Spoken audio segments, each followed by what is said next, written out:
کہ حالت نجاست میں خواتین مسجد یا حرم وغیرہ میں جا سکتی ہیں، اور جا سکتی ہیں تو کس حد تک جا سکتی ہیں؟ دیکھیں، مسجد الحرام اور مسجد النبوی یہ تو دو ایسی مسجدیں ہیں کہ جس میں اصلاً گیٹ سے داخل ہو کر دوسرے گیٹ سے نکلنے کی بھی اجازت نہیں ہے. تو یہ تو دو بالکل ہی ممنوع الورود ہیں یہ دو مسجدیں حالت نجاست میں. البتہ نجاست سے مراد یہاں پر اگر حیض و نفاس کی نجاست ہو، ولا استحاضہ میں جا سکتی ہے، درست. اس کے علاوہ جو باقی مسجدیں ہیں ان میں ٹھہرنا حرام ہے، رک نہیں سکتے.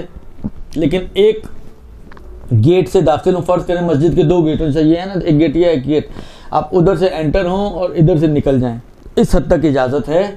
لیکن آپ وہاں سے انٹر ہوں، یہاں کھڑے ہو کے پہلے دیکھیں کون سی کیسٹ چاہیے، پھر اس کے بعد کیسٹ نکال کے نکلیں. یہ جو رک رہے ہیں ٹھہرنا، یہ حرام ہے، ٹھہرنے کی اجازت نہیں ہے. نہیں، رکنے کی اجازت نہیں ہے، ان کو باہر بلا کے پرسا دیں.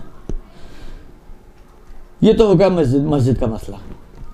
اس کے علاوہ باقی جو ائمہ کے حرم ہیں، اب جہاں تک مجھے یاد پڑ رہا ہے کہ احتیاط کی بنا پر ان کا بھی یہی حکم ہے. یعنی کیا؟ یعنی ان میں اس حد تک تو اجازت ہے. دیکھیں، جو زری والا کمرہ نا وہ اصل میں ممنوع ہے. زری والے کمرے میں رکنا ممنوع ہے. ایک دروازے سے دوسرے دروازے سے گزر جائیں یہ چل جائے گا، لیکن ٹھہرنا منع ہے، درست. اور باقی جو اطراف کے رواق کہلاتے ہیں، اطراف کے کمرے بنے ہوئے ہیں یا دالان وغیرہ بنے ہوئے ہوتے ہیں یا صحن وغیرہ ہے حرم کا، ان میں کوئی حرج نہیں ہے، ان میں جایا جا سکتا ہے، الا ان کے ان میں کوئی حصہ ایسا ہو جو مسجد ہو. اطراف حرم میں جو کمرے بنے ہوئے ہیں، مثلا اگر آپ امیر المومنین کے حرم میں جائیں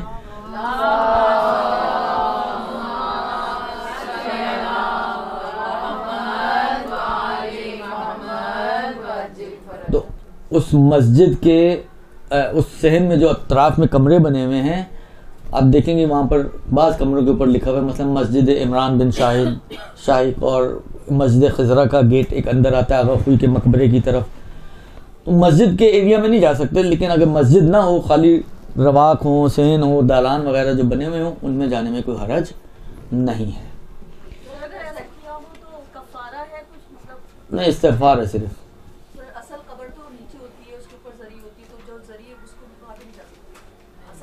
نہیں، رکنا منع ہے وہاں پر بھی، زری والے کمرے میں. خوب، اس کے بعد سوال یہ ہے کہ کیا عورت امام جماعت بن سکتی ہے؟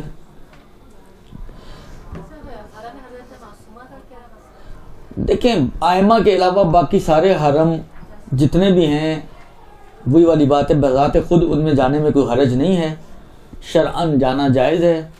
لیکن وہی والی بات ہے، اگر دل نہیں مانتا تو کوئی یعنی احتیاط کرنے میں کوئی حرج نہیں ہے. مثلا حضرت عباس کے حرم میں کوئی نہ جائے تو اچھی بات ہے، احتیاط تو اچھی چیز ہوتی ہے. یہ جناب معصومہ کے حرم میں کوئی نہ جائے تو کوئی حرج نہیں ہے اس میں، یعنی جانا کوئی واجب نہیں ہے، بلکہ یہ ہے کہ نہ جانا اگر بعض معاشرے اور ماحول کے حساب سے دیکھا جائے تو شاید بہتر کہنا بھی ذرا مشکل نظر آ رہا ہے، اس لیے کہ بالآخر شریعت تو نہیں میں بنا سکتا، لیکن احتیاط کریں تو بہتر ہے، یہ کہا جا سکتا ہے.